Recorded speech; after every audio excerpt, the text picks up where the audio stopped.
पढ़ेंगे today, what पढ़ेंगे today, what what what what what.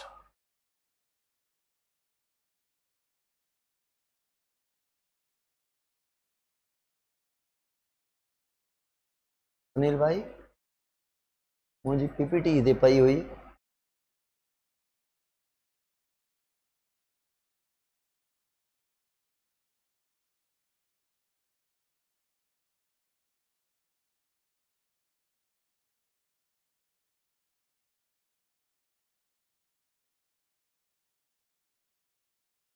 हाँ भाई, क्या पढ़ा था हमने?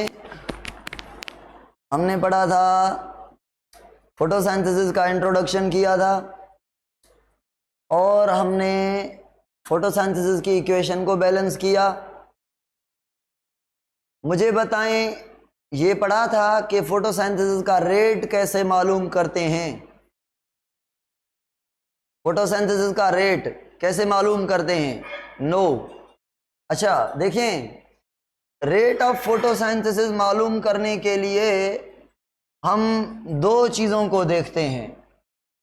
एक, CO2 कितनी कंज्यूम कर रहा है प्लांट। जितनी CO2 ज्यादा कंज्यूम कर रहा है उतना, उसका मतलब उतना रेट ऑफ रिएक्शन ज्यादा है। मेरे ख्याल में तो पढ़ाया था। और दूसरा मालूम करते हैं कि प्लांट कितनी ऑक्सीजन प्रोड्यूस कर रहा है। प्रोड्यूस, इसका प्रोडक्शन देखते हैं आउटपुट, और इसका इनपुट देखते हैं। अगर अच्छा, वाटर को क्यों नहीं, वाटर से क्यों नहीं नापते हम, क्यों नहीं मेजर करते रेट ऑफ फोटोसिंथेसिस वाटर से? क्योंकि वाटर जो है एक्स्ट्रा लेते हैं, वाटर रिलीज भी करते हैं, पता नहीं कितना रिलीज करते हैं, कितना ये वो, इसीलिए वाटर को नहीं। Very good, very good. Okay sir, आगे चलते हैं, आगे चलते हैं। आगे हम पढ़ेंगे कि जो फोटोसिंथेसिस है उसमें हमें आज पढ़नी है पिगमेंट्स, ठीक है ना? पिगमेंट्स, हाँ। पिगमेंट्स की अगर बात करें, हम पिगमेंट्स की बात करें तो जो पिगमेंट हैं हमारे पास वो कहाँ हैं? इससे पहले मैं आपसे एक बात पूछ रहा हूं। ये हमारा लीफ था, लीफ में दो रीजन थे, एक अपर एपिडर्मिस थी और दूसरी लोअर एपिडर्मिस थी। बीच में जो सेल थे भाई, बीच में जो सेल थे वो थे कौन से? Mesophyll cell. और ऊपर वाले मीजोफिल सेल को हमने कहा था पेलिसेड मीजोफिल, और नीचे वाले जो मीजोफिल थे उनको हमने कहा था स्पंजी। Very good. नीचे वाली साइड पे स्टोमेटा भी थे जो गार्ड सेल से बने हुए होते हैं। स्टोमेटा गेप को कहा था बिटवीन टू गार्ड सेल, ये बातें हमने क्लियर की थी। अभी इस मीजोफिल सेल की बात करें तो ये जो मीजोफिल सेल है, ये या ये कोई भी एक मीजोफिल सेल हम यहाँ पे बना रहे हैं। ये सेल मेम्ब्रेन है, ये उसकी सेल वॉल है, वैक्यूल होगा, न्यूक्लियस होगा। एक मैं बात करूं, इसके पास होगा क्लोरोप्लास्ट, इसके पास होगा क्लोरोप्लास्ट। तो अगर हम क्लोरोप्लास्ट की बात करें तो एक मीजोफिल के पास 20 से लेकर 100 क्लोरोप्लास्ट हैं। पंजाब टेक्स्ट की लाइन है, पीएमसी में पंजाब पूछा जाता है, फेडरल के अकॉर्डिंग ये नंबर है 40 से लेकर 60 तक। तो ये हमें चीज़ याद नहीं रखनी, 20 से 100 तक क्लोरोप्लास्ट हैं पर वन मीजोफिल सेल। एक जो मीजोफिल सेल है, उस एक मीजोफिल सेल में से एक क्लोरोप्लास्ट को बाहर निकाल के आए हम। एक क्लोरोप्लास्ट को देखा तो क्लोरोप्लास्ट डबल मेम्ब्रेन था। क्लोरोप्लास्ट में ये एक स्टॉक्ड स्ट्रक्चर थी जिनको हम ग्रेनम कहा, और ये आपस में कनेक्ट हुई थी, ये हमने पढ़ा है।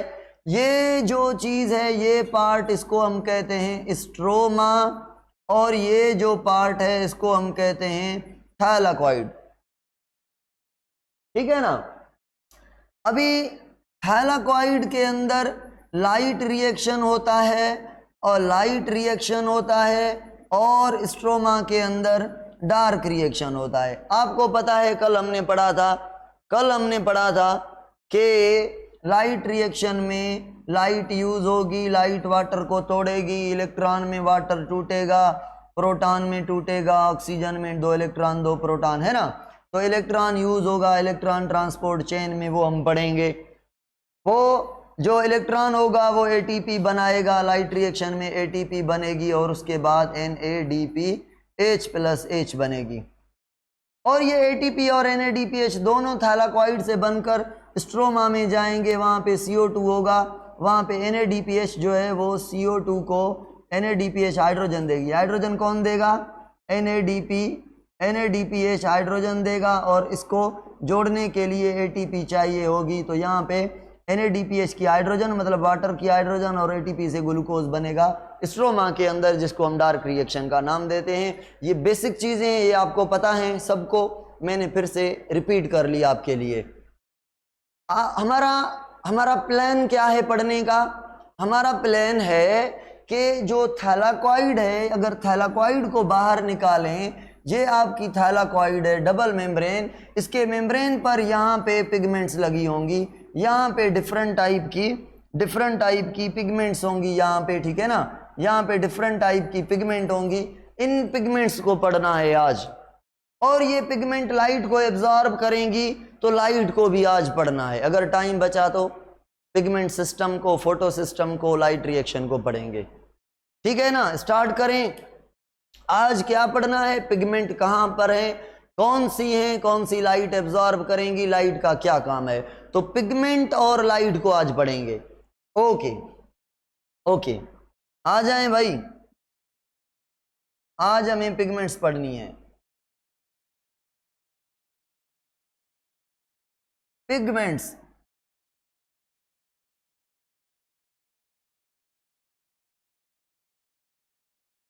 पिगमेंट्स की बात करूं मैं तो pigment are the molecule, organic chemicals that use for the absorption of light को एब्जॉर्ब करने के लिए यूज करेंगे।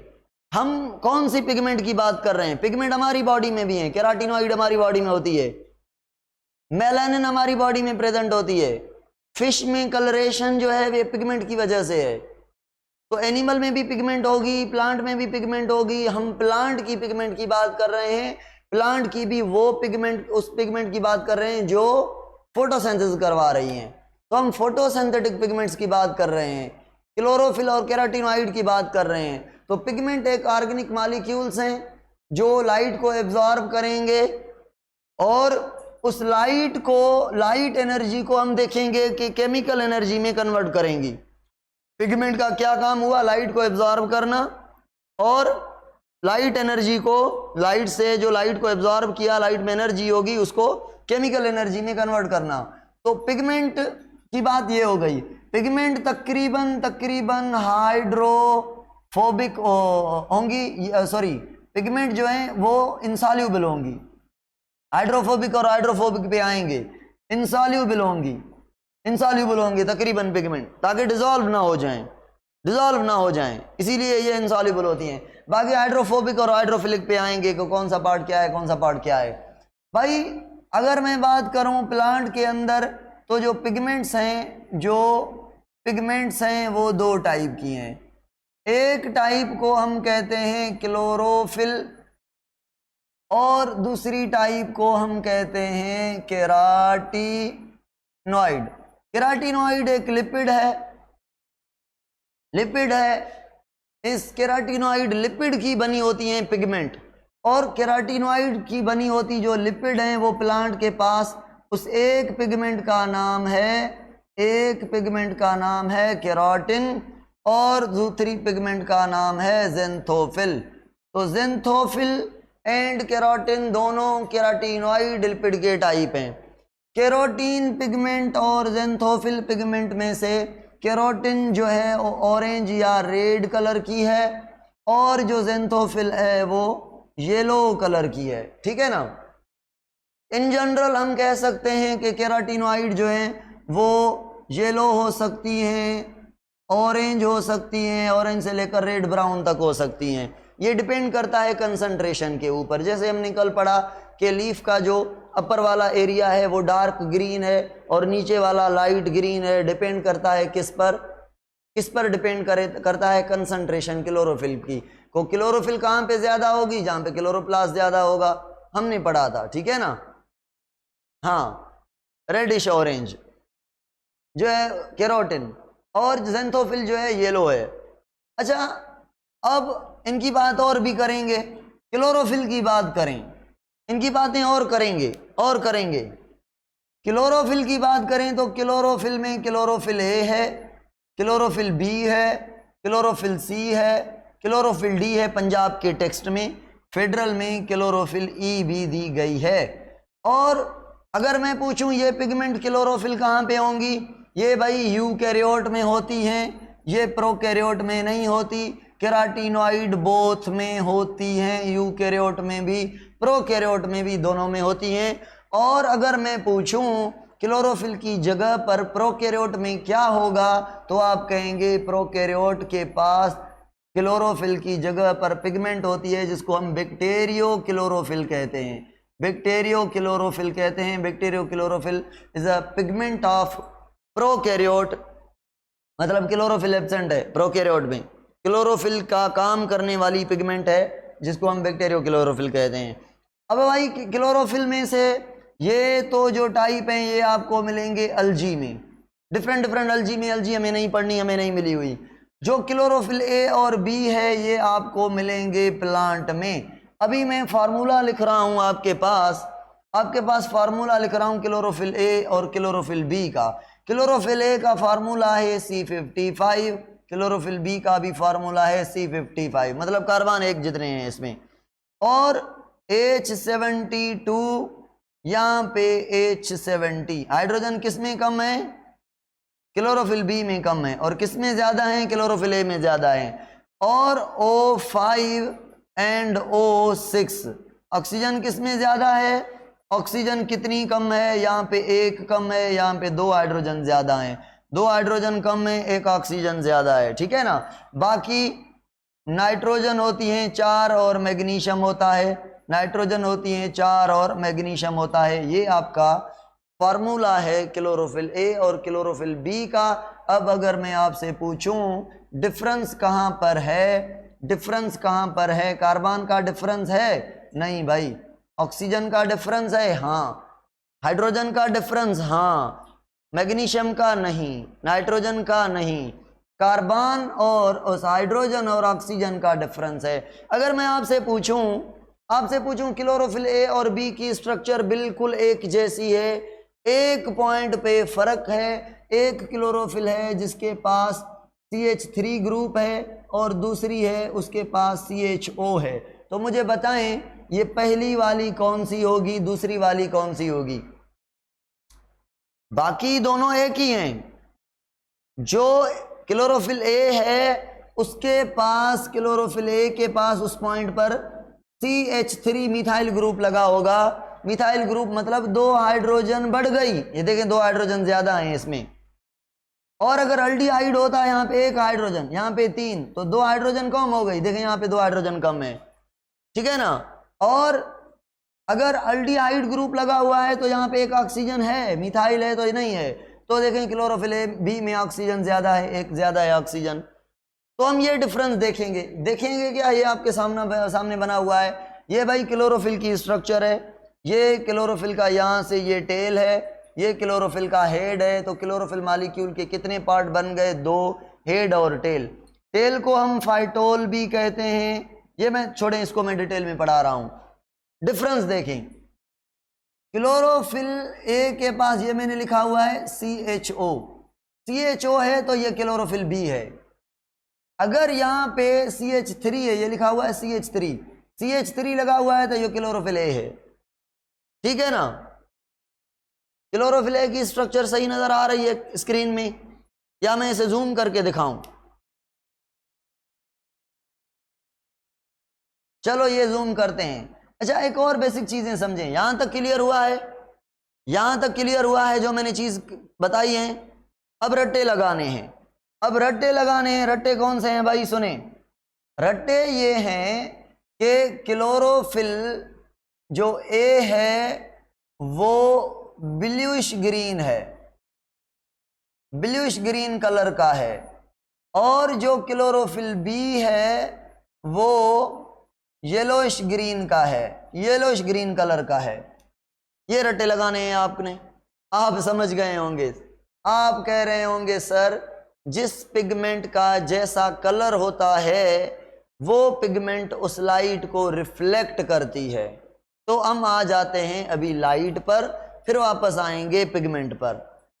बीच में लाइट को पढ़ के आएंगे, फिर वापस आएंगे पिगमेंट पर, ठीक है ना। तो यहां पे आ जाता है कॉन्सेप्ट लाइट को पढ़ने का, इसीलिए मैं यहां पे ही लाइट को पढ़ा रहा हूं, ठीक है ना। ओके, आ जाएं सर, लाइट की बात करें। Light is a main source of energy.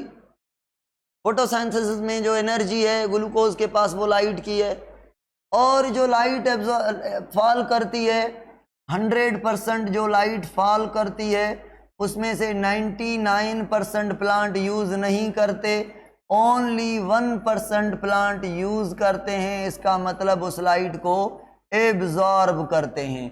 बाकी जो 99% लाइट है उसको या तो रिफ्लेक्ट करते हैं या तो उस लाइट को ट्रांसमिट करते हैं। ट्रांसमिट का मतलब है भाई लाइट का क्रॉस करके जाना, रिफ्लेक्शन का मतलब लाइट का वापस जाना, ठीक है ना। और एब्जॉर्प्शन का मतलब है वो लाइट विद एनर्जी उस पिगमेंट ने ली, अब वो लाइट की एनर्जी पिगमेंट के पास आ गई, अब पिगमेंट क्या करेगी ये हम पढ़ेंगे, हाँ ठीक है ना। ओके, तो रिफ्लेक्ट, एब्जॉर्ब, जो एब्जॉर्ब होगी वो यूज होगी, जो ट्रांसमिट होगी ना वो यूज होगी, वो यूज होगी ट्रांसमिट नहीं। जो रिफ्लेक्ट होगी वो कलर देगी भाई, किसको कलर देगी, पिगमेंट को कलर देगी, वो कलर देगी। आपको पता है कि जो लाइट है उस लाइट को आप कहते हैं फोटो स्पेक्ट्रम। फोटो स्पेक्ट्रम जो ओवरऑल लाइट आती है, ओवरऑल जो लाइट आती है भाई, ओवरऑल जो लाइट फॉल होती है उसे हम आप कहते हैं, फिजिक्स वाले हैं आप, पक्का पढ़ा हुआ है आपको, फिजिक्स पढ़ी हुई है आपको कि ये कॉन्सेप्ट लाइट वाले। तो फोटो स्पेक्ट्रम क्या है, ओवरऑल जो लाइट आ रही है उसे हम फोटो स्पेक्ट्रम कह रहे हैं। अब इस फोटो स्पेक्ट्रम में जो लाइट आती है वो आती है पैकेट्स के फॉर्म में, और उन पैकेट्स को आप कहते हैं क्वांटम, अगर बहुत हैं तो क्वांटा। और पैकेट्स मॉलिक्यूल से बने होते हैं, और उन मॉलिक्यूल को, लाइट के मॉलिक्यूल को आप कहते हैं फोटॉन। ये भाई बेसिक चीज़ें हैं। फोटॉन जैसे मैं एग्जांपल को दूं, वाटर का एक मॉलिक्यूल क्या कहते हैं, वेपर। तो लाइट का एक मॉलिक्यूल क्या कहेंगे, फोटॉन। लाइट का एक मॉलिक्यूल फोटॉन। वाटर के मॉलिक्यूल मिलकर वाटर का कतरा बनाते हैं, ड्रॉप बनाते हैं, ड्रॉपलेट बनाते हैं। ऐसे लाइट के फोटॉन मिलकर पैकेट बनाते हैं जिसको क्वांटम कहते हैं। एक को बहुत सारे हो तो क्वांटा, सारे क्वांटम को मिलाकर हम कहते हैं फोटो स्पेक्ट्रम। और जो फोटो स्पेक्ट्रम होता है, जो लाइट का फोटो स्पेक्ट्रम होता है भाई, उस लाइट की जो रेंज होती है वो मिनिमम में मिनिमम नैनोमीटर से लेकर मैक्सिमम में मैक्सिमम नैनोमीटर तक होती है। पढ़ा हुआ है आपको। प्लांट जो है इनमें से उस लाइट को एब्जॉर्ब करता है जो लाइट फॉल करती है 380 नैनोमीटर से लेकर 750 नैनोमीटर तक। यानी प्लांट एक थोड़ी लाइट को एब्जॉर्ब करेगा जिसकी रेंज होगी 380 से लेकर 750। क्या इस लाइट को प्लांट यूज करेगा, इस लाइट को यूज करेगा, इसको करेगा, इसको ये अगर 280 है नहीं करेगा भाई, यूवी रेज है नहीं करेगा, या इसको किसी को भी नहीं करेगा। क्यों भाई, लाइट तो है। आप कहेंगे सर आपको ये पता नहीं, प्लांट के पास पिगमेंट है मुख्तलिफ। सपोज करें ये क्लोरोफिल ए है, ये बी है, ये केरोटिन है, ये ज़ेंथोफिल है। तो इन चारों पिगमेंट की बात करें तो इन पिगमेंट में एक कैपेसिटी है कि भाई लाइट में एनर्जी होती है, ज्यादा एनर्जी वाली या लो एनर्जी वाली, ज्यादा वेवलेंथ वाली या लो वेवलेंथ वाली एनर्जी हमें नहीं चाहिए, हमें ये चाहिए, हमें ये चाहिए। तो प्लांट जो लाइट एब्जॉर्ब करता है वो प्लांट स्पेसिफिक लाइट को एब्जॉर्ब करता है 380 से लेकर 570 तक। और इस लाइट को हम क्या कहते हैं, कमेंट में बताएं। इस रेंज को क्या कहते हैं, कौन सी लाइट? Visible light. कौन से 7 कलर होते हैं वो बताएं, उनका असेंडिंग डिसेंडिंग ऑर्डर लिखें कमेंट में, जल्दी बताएं। बड़े तेज हैं माशाल्लाह माशाल्लाह। ओके, आप कह रहे हैं कि ये जो लाइट है इसको हम कहते हैं विजिबल लाइट, इसको हम कहते हैं विजिबल लाइट। और ये जो लाइट है ये ओनली प्लांट यूज करते हैं, ठीक है ना। पर इसमें भी प्लांट रिफ्लेक्ट करेंगे, कुछ को ट्रांसमिट करेंगे, ये भी सारी यूज नहीं करेंगे, मतलब इस रेंज में से यूज करेंगे, इस रेंज में से यूज करेंगे, ये बात ठीक है ना। हाँ, पंजाब के अकॉर्डिंग 380 to 750 भाई, ये 380 से लेकर 750 नैनोमीटर तक के बीच वाली जो लाइट है ये एब्जॉर्ब करेंगे। आपको पता है ना, फोटो स्पेक्ट्रम का एक पर्टिकुलर नैनोमीटर होता है, नैनोमीटर होता है मतलब वेवलेंथ होती है। वेवलेंथ आपको क्या पता है, जो वेवलेंथ है वो अगर शॉर्ट हो, यहाँ पे वेवलेंथ शॉर्ट है, बढ़ती जा रही है, बढ़ती जा रही है, बढ़ती जा रही है, यहाँ पे फुल वेवलेंथ है। तो आपको पता है शॉर्ट वेवलेंथ, ये short wavelength hard spring type, इसका मतलब इसमें जो शॉर्ट वेवलेंथ में एनर्जी है और फ्रीक्वेंसी है वो हाई है ना। और अगर कहें वेवलेंथ है लार्जर वेवलेंथ है तो आप कहेंगे सर एनर्जी भी लो और प्लस में फ्रीक्वेंसी भी लो, ठीक है ना। नहीं भाई, बायो में हम पढ़ाते हैं विजिबल पोर्शन जो है 380 से 570 तक। बायो में ये रट लें, हमारे सारे टेक्स्ट बुक में यही दिया गया है। जो सिंध है उसमें सिंटेक्स में क्या दिया गया है, 400 से लेकर 700 तक। जो एसटीपी को हम मानते नहीं है, अभी पीएमसी आ गई है, तो पीएमसी के अकॉर्डिंग पंजाब को फॉलो करेंगे, फेडरल को फॉलो करेंगे, केपीके को फॉलो करेंगे, ठीक है ना। तो ये रट्टा लगा दें, हमने भी रट्टा लगाया हुआ है, पहले ये पढ़ाते थे अब ये पढ़ा रहे हैं, ठीक है ना। अच्छा आ जाएं, ये आपको पता है वेवलेंथ का, wavelength energy frequency directly proportional है एक दूसरे के, और वेवलेंथ से इनडायरेक्टली प्रोपोर्शनल है। ठीक हो गया, ठीक हो गया। अब भाई ये विजिबल लाइट है, विजिबल लाइट में आपके पास कौन से कलर हैं, कलर तो बताएं मुझे आप, कलर तो बताएं। आपने लिखा था violet, Indigo, blue, green, yellow, orange, red, VIBGYOR. तो भाई सुने, ये फर्स्ट नंबर पर क्लोरोफिल रेड, और ये आपका ऑरेंज, और ये आपका ब्लू, और ये आपका वायोलेट। ये चार कलर आपके एब्जॉर्ब करता है क्लोरोफिल, और ये 2 कलर आपके रिफ्लेक्ट करता है क्लोरोफिल। ये एब्जॉर्ब करता है चारों कलर। कौन से एब्जॉर्ब करता है? वायोलेट, ब्लू, ऑरेंज और रेड। इंडिगो को थोड़ा एब्जॉर्ब करता है, थोड़ा एब्जॉर्ब करता है। ग्रीन को मिनिमम एब्जॉर्ब करता है, बाकी रिफ्लेक्ट करता है। येलो को भी रिफ्लेक्ट करता है मगर एब्जॉर्ब भी करता है। अगर मैं ऐसे उल्टा पूछूं, अगर सबसे ज्यादा रिफ्लेक्ट किसको करेगा? नंबर 1 पर रिफ्लेक्ट करेगा रेड को, नंबर 1 पर इससे दुश्मनी है, सॉरी ग्रीन को भाई रिफ्लेक्ट करेगा। तो जिसको रिफ्लेक्ट करेगा उसका कलर वैसा बनेगा। तो मुझे बताएं क्लोरोफिल का कलर कौन सा है, क्लोरोफिल पिगमेंट का कलर कौन सा है? आप कहेंगे सर ग्रीन बनेगा, और क्या? क्योंकि ग्रीन को रिफ्लेक्ट कर रहा है, येलो को भी रिफ्लेक्ट कर रहा है, मगर ग्रीन को ज्यादा कर रहा है, इसीलिए ग्रीन येलो पर भारी है। समझ आई? ओके, तो मुझे बताएं अब केरोटिनॉइड में ज़ेंथोफिल किसको रिफ्लेक्ट करेगा? ज़ेंथोफिल किसको रिफ्लेक्ट करेगा बताएं? येलो कलर का था, येलो कलर का था, येलो को रिफ्लेक्ट करता है।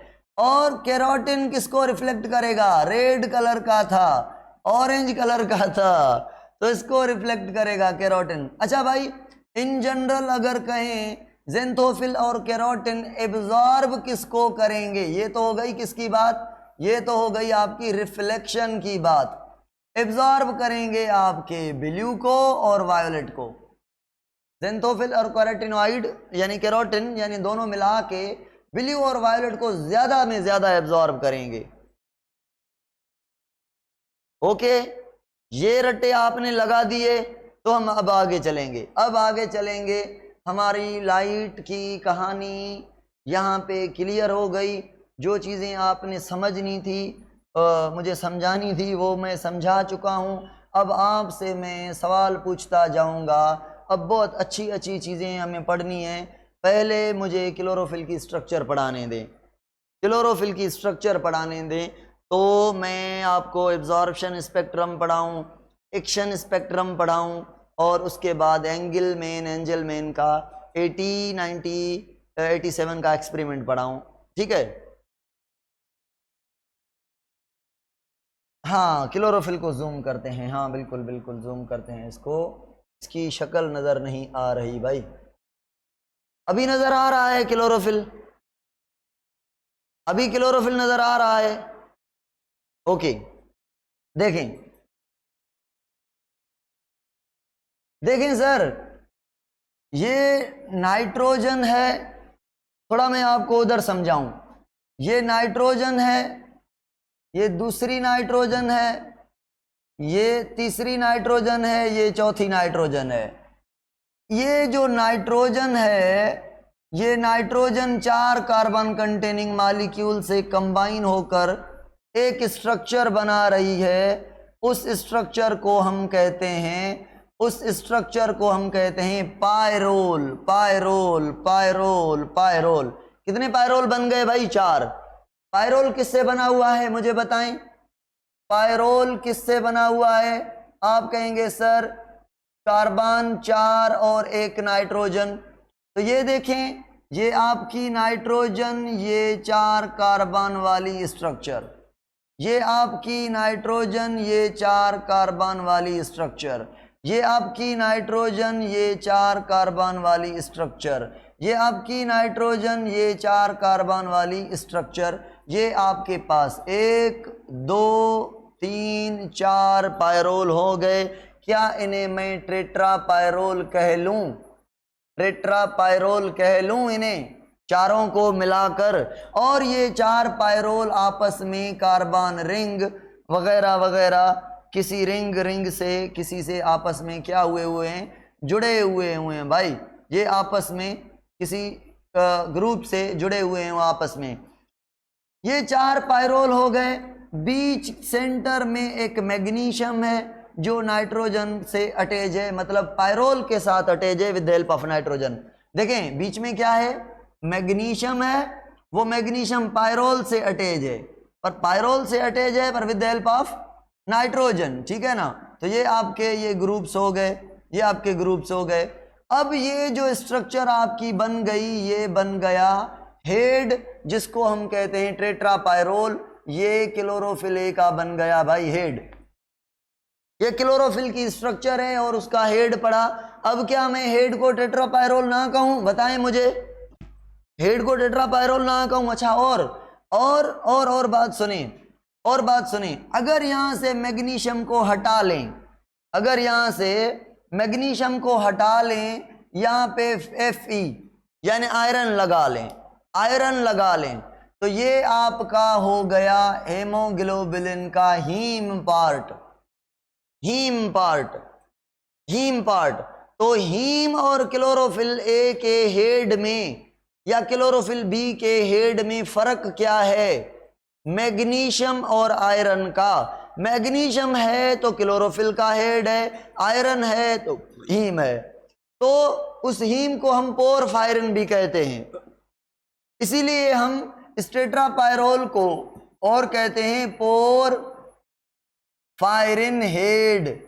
पोरफायरिन हेड भाई, पोरफायरिन इस हीम के लिए टर्म यूज होता है, पोरफायरिन। पोरफायरिन, ठीक है ना, पोरफायरिन। तो पोरफायरिन हेड हो गया, टेट्रापायरोल हो गया या हेड हो गया। बाकी क्लोरोफिल में एक और पार्ट है जिसको हम नाम देते हैं टेल।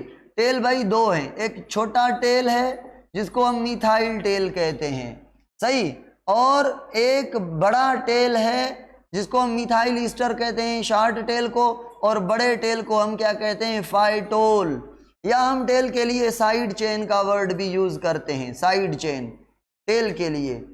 अब मुझे कौन बताएगा फाइटोल के बारे में? भाई मैं नहीं बताऊंगा, मुझे बताएं। एक तो मुझे बताएं, हीम और हेमोग्लोबिन के हेड में फर्क महसूस हुआ? क्या फर्क है?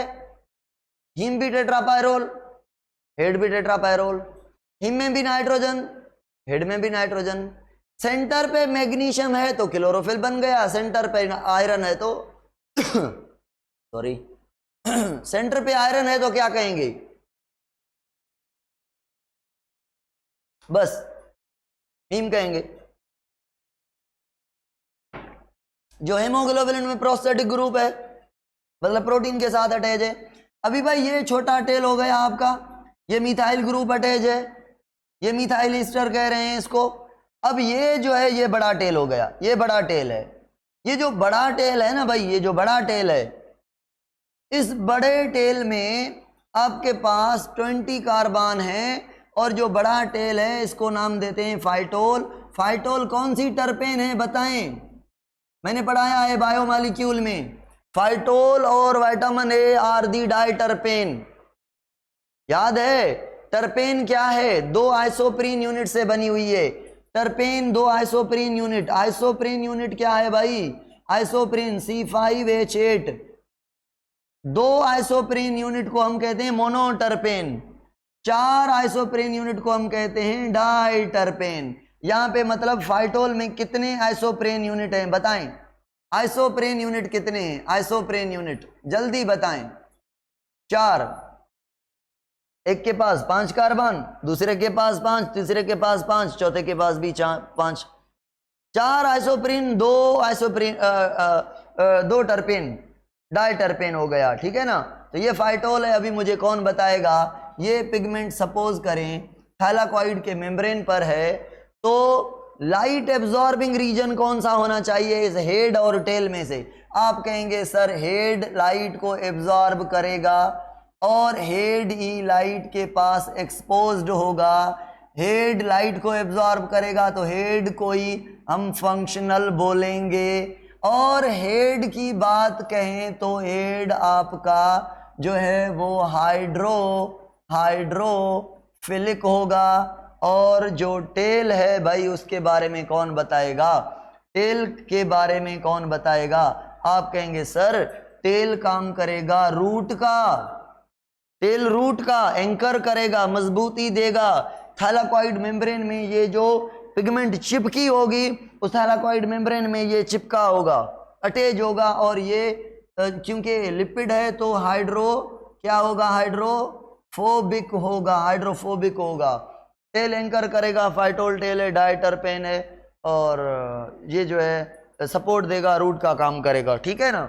ये आपकी क्लोरोफिल ए और बी का डिफरेंस भी पढ़ लिया हमने। क्लोरोफिल कौन सी लाइट एब्जॉर्ब करती है, क्लोरोफिल ए कौन सी कलर की है, क्लोरोफिल बी कौन से कलर की है, केरोटिन कौन से कलर की है, ज़ेंथोफिल कौन से कलर की है। अभी मुझे एक और बात बताएं, हमने बायोमॉलिक्यूल में पढ़ा था कि जो केरोटिन पिगमेंट है और ज़ेंथोफिल पिगमेंट है, यानी केराटिनॉइड की बात कर रहा हूं, इसमें बीटा केरोटिन थी। ये जो प्लांट के अंदर केरोटिन होती है ये बीटा केरोटिन होती है, केरोटिन के भी टाइप हैं। और ज़ेंथोफिल में से हमने पढ़ा था ल्यूटिन के बारे में। ल्यूटिन एक नाम है ज़ेंथोफिल का, ल्यूटिन एक क्लास है, ज़ेंथोफिल के अंदर भी कैटेगरीज होती हैं। तो ल्यूटिन होती है जो ज़ेंथोफिल में से ल्यूटिन होती है प्लांट में, केरोटिन में से बीटा केरोटिन होती है, मोस्ट अबंडेंट। ठीक हो गया यहां तक? यहां तक क्लियर है तो मैं आगे चलूं? यहां तक क्लियर है तो मैं आगे चलूं? अभी मुझे बताएं सर, अभी मुझे बताते जाएं, कमेंट में बताते जाएं क्या बताना है आपने मुझे।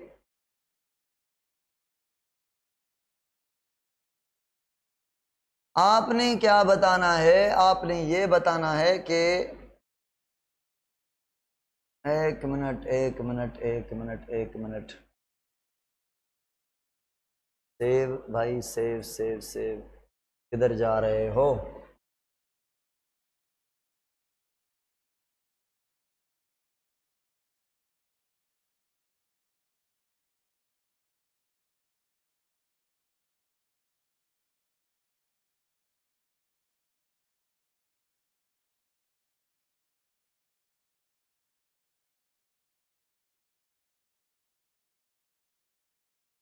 हाँ, एक और बात, पिगमेंट का हमने पढ़ा हुआ है कुछ कॉन्सेप्ट, पर मैं फिर बता रहा हूं।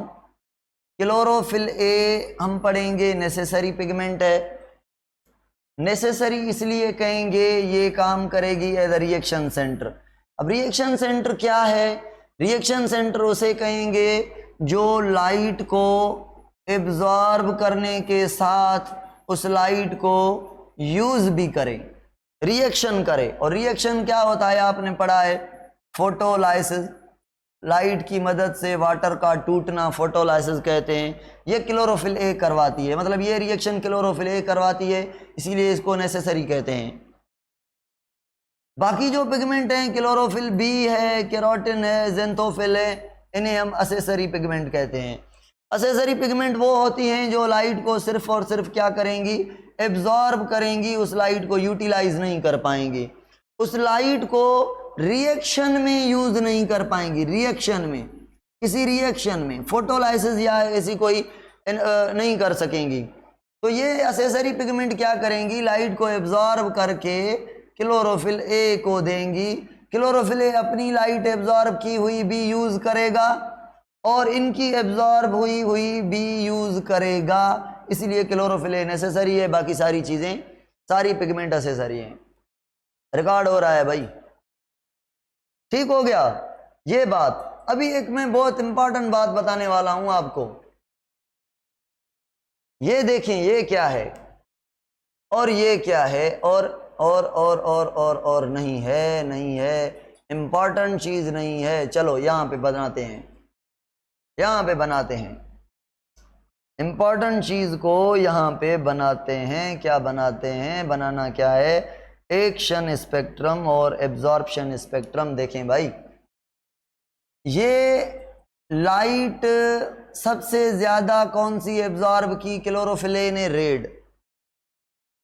उसके बाद कौन सी एब्जॉर्ब की, उसके बाद एब्जॉर्ब की ब्लू। उसके बाद कौन सी एब्जॉर्ब की, ऑरेंज।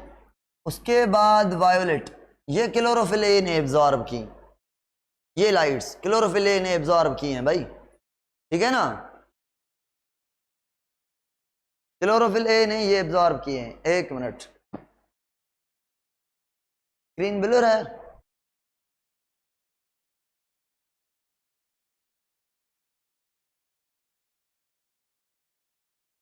ओके,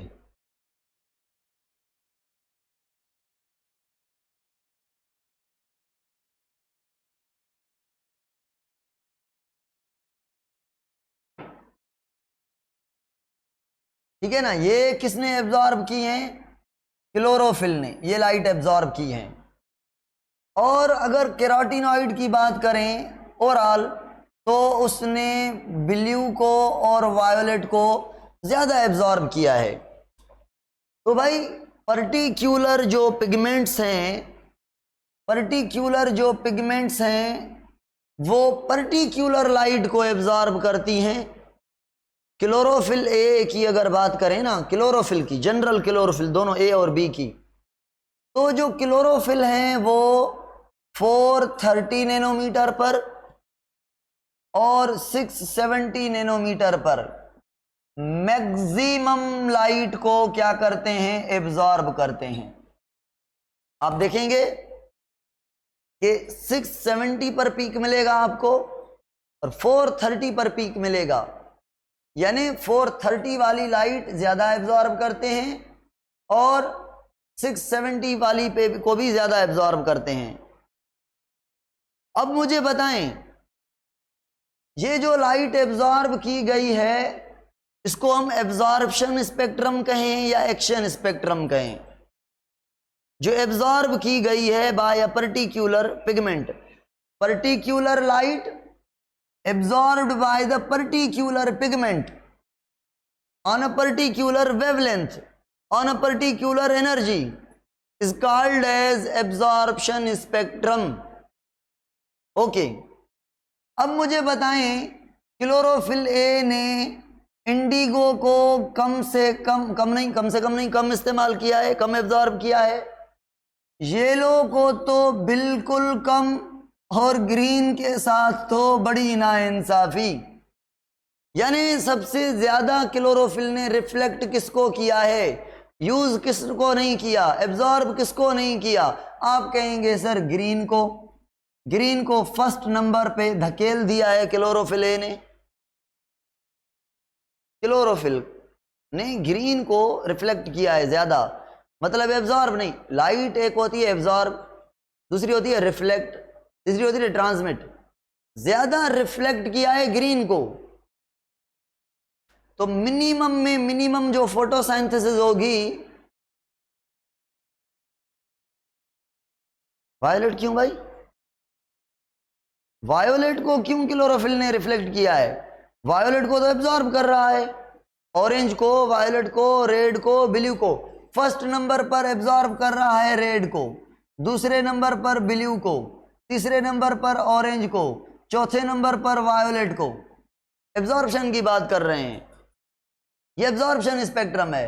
और केराटिनॉइड का एब्जॉर्प्शन स्पेक्ट्रम सबसे ज्यादा वायोलेट पर है और उसके बाद ब्लू पर है, ठीक है ना। तो और केराटिनॉइड ग्रीन को भी एब्जॉर्ब करती हैं, ग्रीन तक एब्जॉर्ब करती हैं। विबग्योर अगर लिखें तो ग्रीन तक एब्जॉर्ब करती हैं, ठीक है ना। विबग्योर लिखें तो ग्रीन तक एब्जॉर्ब करती हैं। ग्रीन से आगे, ग्रीन से आगे जो कलर हैं वो केराटिनॉइड एब्जॉर्ब नहीं करती। तो केराटिनॉइड की आपके पास ग्राफ कैसे बनेगी? केराटिनॉइड की ऐसे आपके पास ग्राफ बनेगी, यहां पे ग्रीन है, यहां पे येलो है, ऑरेंज है, रेड है, और ये वायोलेट, ये इंडिगो, ये ब्लू। तो केराटिनॉइड किसको एब्जॉर्ब कर रहा है? इनको। ये केराटिनॉइड का क्या बन गया? एब्जॉर्प्शन स्पेक्ट्रम केराटिनॉइड का बन गया।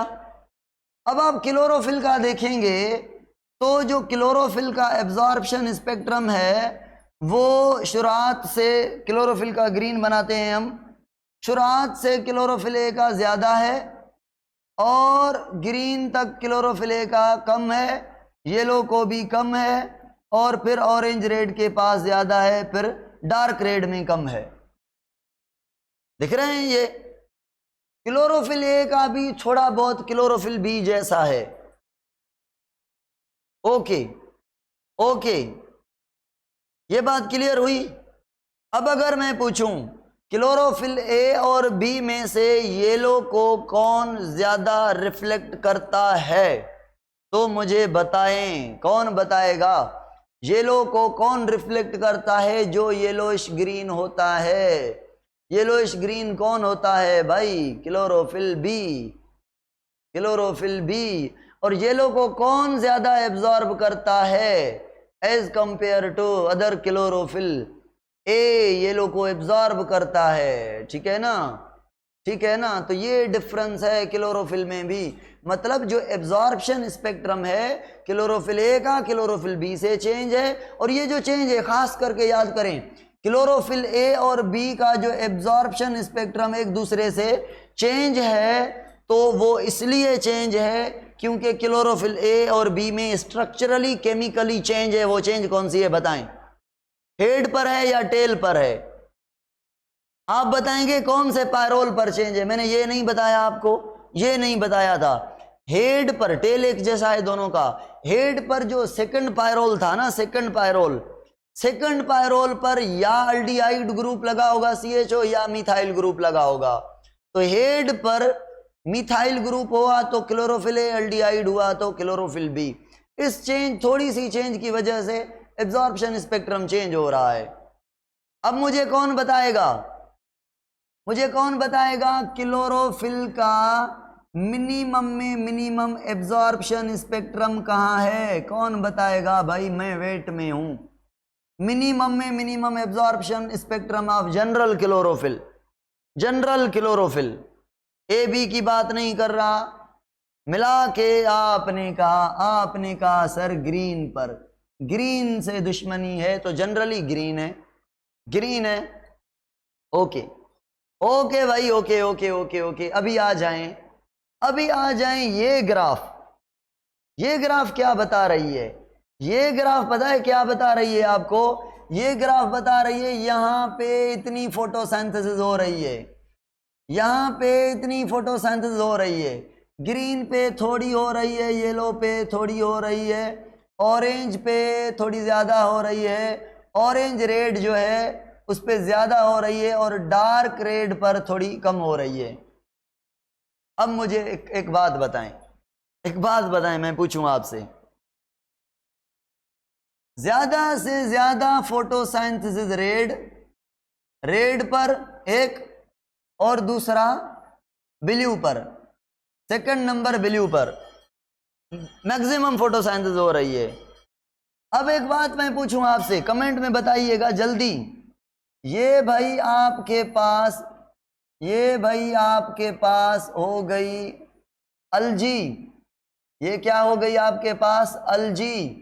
अलजी के एक सेल, दूसरा सेल, तीसरा सेल, चौथा सेल, पांचवा सेल, छठा सेल, ये आठवां सेल, ये नौवां सेल।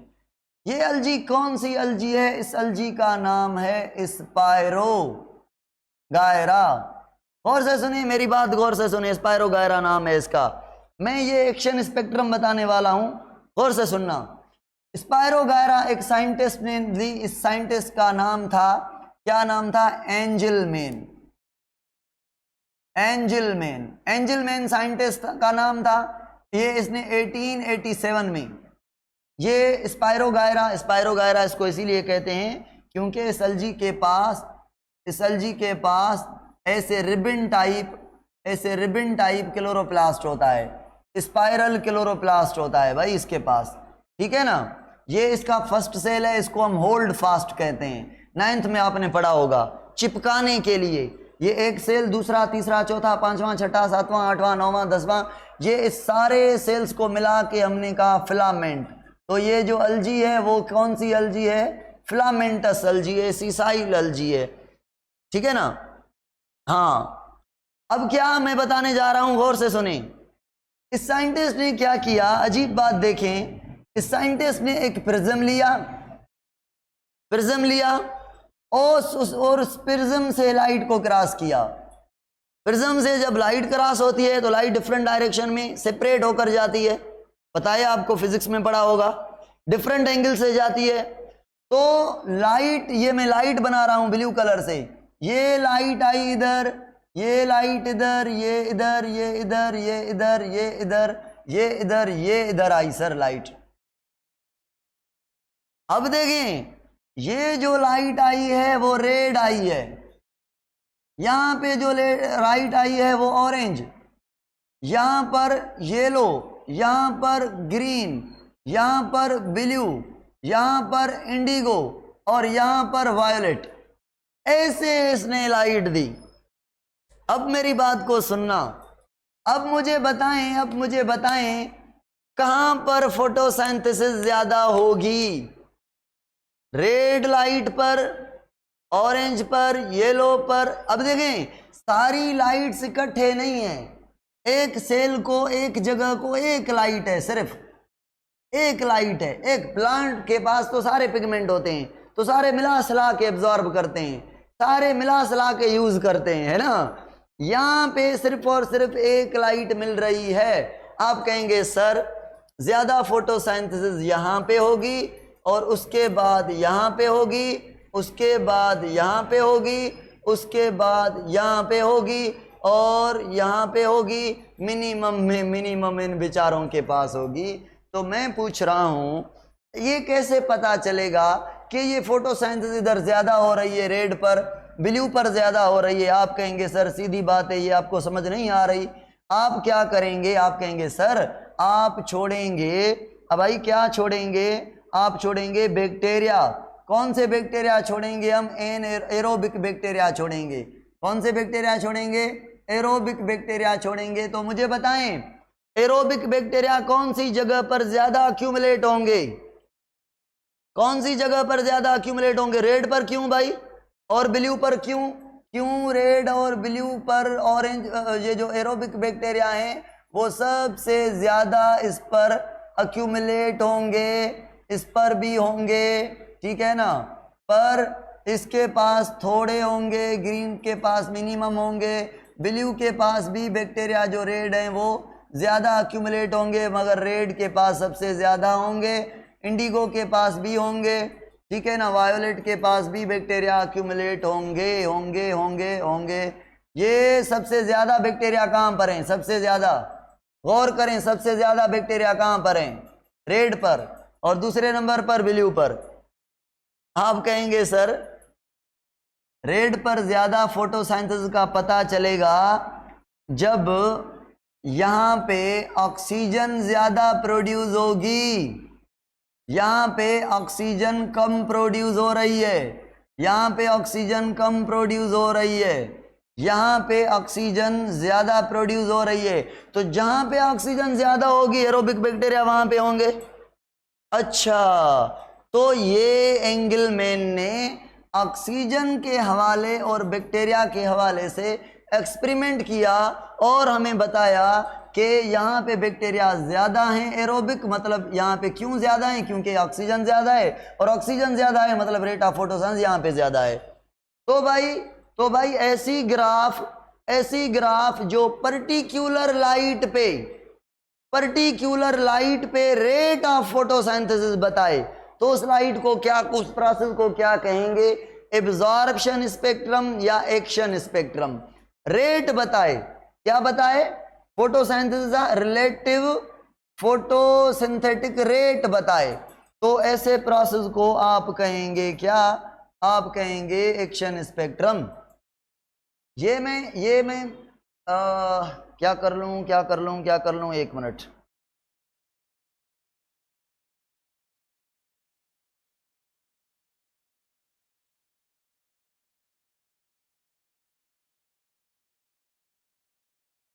हाँ भाई, तो अभी मुझे बताएं कि ये क्या बता रहा है आपको? ये वाला क्या बता रहा है आपको कि ब्लू लाइट पर इतनी फोटोसिंथेसिस हो रही है, रेड पर इतनी फोटोसिंथेसिस हो रही है। ये एक्शन स्पेक्ट्रम है आपका। अब मैं सवाल पूछ रहा हूं ये वाला, मुझे बताएं एक्शन स्पेक्ट्रम और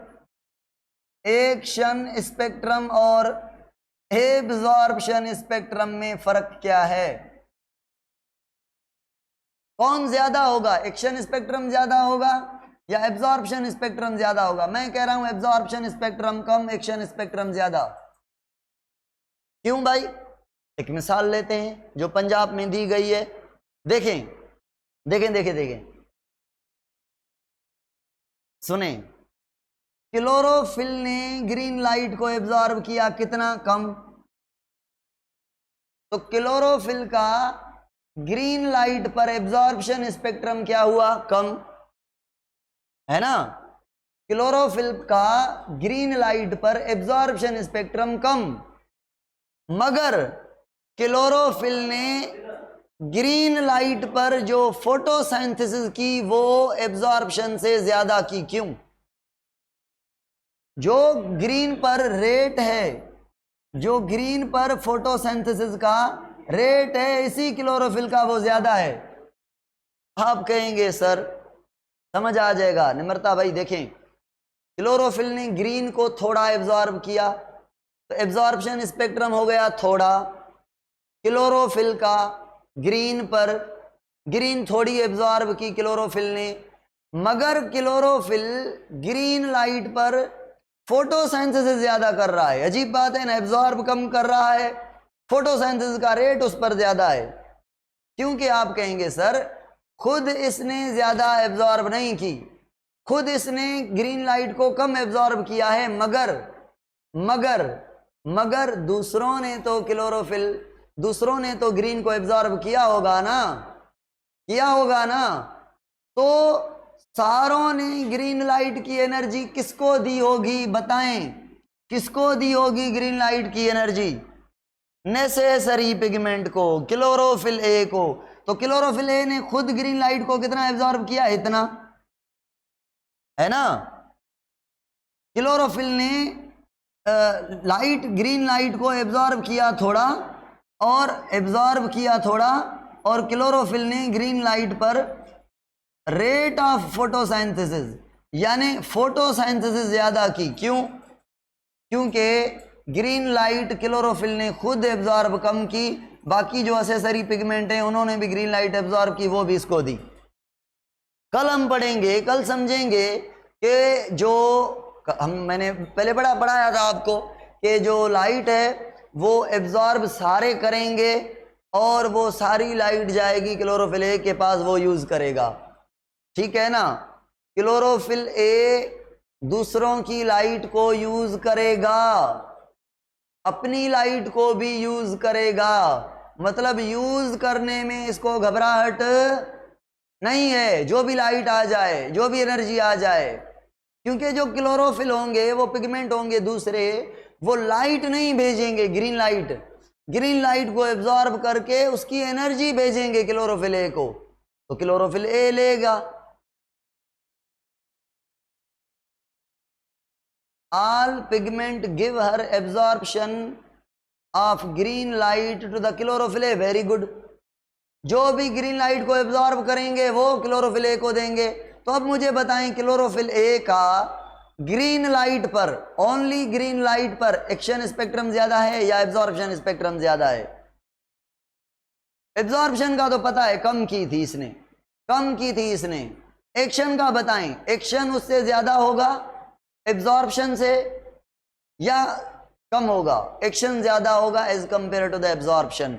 भाई आज हमने ये पढ़ा, कल इंशाल्लाह कोई और चीजें हम पढ़ेंगे। आज के लिए इतना काफी है, ठीक है ना, आज के लिए इतना काफी है। ये भी मैं सेव कर लूं। कल क्या पढ़ना है हमने थोड़ा कल के बारे में मैं आपको गाइड कर लूं कि ये विजिबल लाइट है, ये पढ़ी हमने, ठीक है ना। कल ये पढ़ेंगे, ये आपके फोटो सिस्टम्स हैं। फोटो सिस्टम क्या है हमने नहीं पढ़ा अभी तक। ये आपके एसेसरी पिगमेंट्स हैं ये सारे, ठीक है ना। एसेसरी पिगमेंट को हम कहेंगे एंटीना कॉम्प्लेक्स। ये सारे लाइट एब्जॉर्ब करेंगे और सारी लाइट फाइनली पहुंचाएंगे इसको, और ये जो है या ये लाइट पहुंचाएंगे फाइनली इसको। ये जो है हमारा ये रिएक्शन सेंटर है और इसमें क्लोरोफिल ए होगा, और इस रिएक्शन सेंटर, ये रिएक्शन सेंटर हो गया, रिएक्शन सेंटर के साथ एक प्राइमरी इलेक्ट्रॉन एक्सेप्टर है। हम क्या पढ़ेंगे? Accessory pigment, chlorophyll A, necessary pigment और इलेक्ट्रॉन एक्सेप्टर।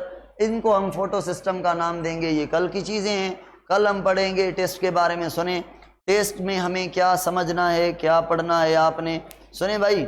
जो टेस्ट है वो आपकी एंजाइम चैप्टर कंप्लीट चैप्टर होगा, और बायो एनर्जेटिक्स में से only and only cellular respiration होगी। फोटोसिंथेसिस का पोर्शन जो है वो इंक्लूड नहीं है, ठीक है ना, क्योंकि फोटोसिंथेसिस अभी हो रही है, तो कल एक ही दिन है, कंप्लीट नहीं करेंगे। बायोमॉलिक्यूल बिल्कुल भी नहीं होंगे, सेल बिल्कुल भी नहीं होगा, ओनली एंजाइम को डिटेल में पढ़ें। जो पीएमसी टॉपिक हैं उनको मोस्ट फोकस करें, और बाकी जो टॉपिक्स हैं उनको छोड़ दें। जो पीएमसी के एमसीक्यूज हैं उनको सॉल्व कर लें, थोड़े तरीके से पढ़ें। पढ़ने में आपका अभी भी थोड़ा प्रॉब्लम चल रहा है, आपकी स्टडी सही नहीं जा रही काफ़ी बच्चों की। देखें भाई, पढ़ने का तरीका क्या है, पंजाब टेक्स्ट बुक ले लें, उसको घर से पढ़ के आएं। फिर मैं लेक्चर देता हूँ, मैं पंजाब के साथ बहुत सारे बुक को कवर करता हूँ, ठीक है ना। तो जब मेरे पढ़ाने के बाद आप जाएं, फिर आप पीटीबी को पढ़ें कि सर कहाँ पे गलत गए हैं, मैं कहाँ पे गलत था, क्या बात और समझ आई, अच्छा इसका मतलब ये है। तो मतलब मेरा मतलब है दोबारा जाके घर पढ़ें पंजाब टेक्स्ट को। मेरे पढ़ाने से पहले भी टॉपिक को पढ़ के आएँ और बाद में भी पढ़ें। और जब ये कर जाएं तो फिर आप जाएं एमसीक्यूज़ पर। एमसीक्यूज़ पर बच्चे क्या गलती करते हैं कि एमसीक्यूज़ फुल चैप्टर का पढ़ते हैं। भाई हमने पढ़ा है एक टॉपिक पढ़ा है और आप कर रहे हैं चैप्टर के, तो आपसे एमसीक्यूज़ नहीं हो रहे, अब आप कंफ्यूज हो जाते हैं। तो चैप्टर के एमसीक्यूज़ तब सॉल्व करें जब आप पूरे चैप्टर को कवर कर लें। जब आप एक टॉपिक पढ़ रहे हैं तो गूगल पे जाके सर्च करें, उस टॉपिक के एमसीक्यूज़ मिलेंगे। या बुक है एक का नाम है जीनियस बायो का बुक ले लें, उसमें टॉपिक वाइज एमसीक्यूज़ हैं आपके। बॉम का बुक ले लें, बॉम ऐसा बुक है जिसमें सीक्वेंस से है, टॉपिक वाइज सेपरेट नहीं है, मतलब सीक्वेंस है थोड़ी, आप आइडेंटिफाई कर पाएंगे। किप्स में टॉपिक वाइज एमसीक्यूज़ हैं। एक और मैं अच्छी आपको एडवाइस दूं, आप जीनस ले लें और पीएमसी के टॉपिक वाइज रोज आपने क्या करना है, घर पढ़ के आना है, फिर मैं पढ़ाऊंगा, फिर घर जाके पढ़ेंगे, फिर एमसीक्यूज़ करने हैं किससे, पीएमसी वाले पेड टेस्ट के और जीनस के, इन सारों को फिर आप भले छोड़ दें। ऐसे आप मुतमईन होंगे अपने आप से, हमने पढ़ा, सर ने पढ़ाया, हमें समझ आया। बाकी अगर इधर उधर से एमसीक्यू सॉल्व करेंगे, इधर उधर से कब सॉल्व करने हैं आपको, इधर उधर से तब करने हैं जब आपने चैप्टर पूरा कर लिया। अब आप कोई भी बुक ना छोड़ें, संडे के दिन में सारे बुक रखें, केपलान रखें और ओ लेवल रखें, आप किप्स रखें और उसके बाद आप बॉम रखें, एमएम रखें, जो भी बुक पढ़ने आप पढ़ लें भाई, बीच में ऐसा ना करें क्योंकि आप कंफ्यूज हो जाते हैं, हमसे एमसीक्यूज़ नहीं बन पा रहे। ऐसा नहीं होता, कुछ एमसीक्यूज़ ऐसे होते हैं जो लिंक्ड होते हैं, कुछ एमसीक्यूज़ ऐसे होते हैं जो दूसरे टॉपिक्स पर डिपेंडेंट होते हैं। मेरी सजेशन माने ना, मेरी सजेशन, एक पीएमसी वाले एमसीक्यूज़ को सॉल्व करें, जीनस को सॉल्व करें, किप्स को सॉल्व करें, ये काफ़ी हैं, बाकी को छोड़ दें भले। अगर आप एक्स्ट्राऑर्डिनरी हैं, बाकी भी सॉल्व करना चाहते हैं तो स्कॉलर का बुक है जो पूरा सिंपल बुक है, थोड़ी लॉजिक रखी है इसने और ये पंजाब टेक्स्ट को फॉलो करता है। हमें वो चीज़ कवर करनी है जो पंजाब को फॉलो करे। समझ रहे हैं ना आप मेरी बात को? आज के लिए इतना काफ़ी है भाई, अल्लाह हाफिज़। ग्रिप एमसीक्यूज़ कर लें, जो भी कर लें वो एक्स्ट्रा ऑर्डिनरी, आप जितनी मर्जी आप क्या भी कर लें, मगर मेरी जो एडवाइस है पीएमसी वाले फर्स्ट, जीनस वाले कर लें, स्कॉलर वाले कर लें, किप्स के कर लें, बस बहुत हैं। बाकी 1 अगस्त के 15 डेट के बाद होगी, मे बी सितंबर में चल जाए, सितंबर में चली जाए। फेडरल बुक को पढ़ें मगर पहले पंजाब, उसके बाद फेडरल को टच करें। भले पहले पंजाब पढ़ के आएँ, मुझसे पंजाब सुन के जाएं, पंजाब पढ़ें, मैं बीच में फेडरल पूरा कवर करता हूँ, बाकी भी बुक्स वगैरह सारे कवर करता हूँ, केपी के कवर करता हूँ, मगर आप ओनली पंजाब को फॉलो करें अगर नॉर्मल लेवल के हैं। अगर एवरेज से ज़्यादा हैं, अच्छा हो रहा है आपका काम, तो केपी के और जो है फेडरल उसको भी खोल लें, वो भी आपका पूरा मैंने पढ़ा लिया है, ठीक है ना? ओके।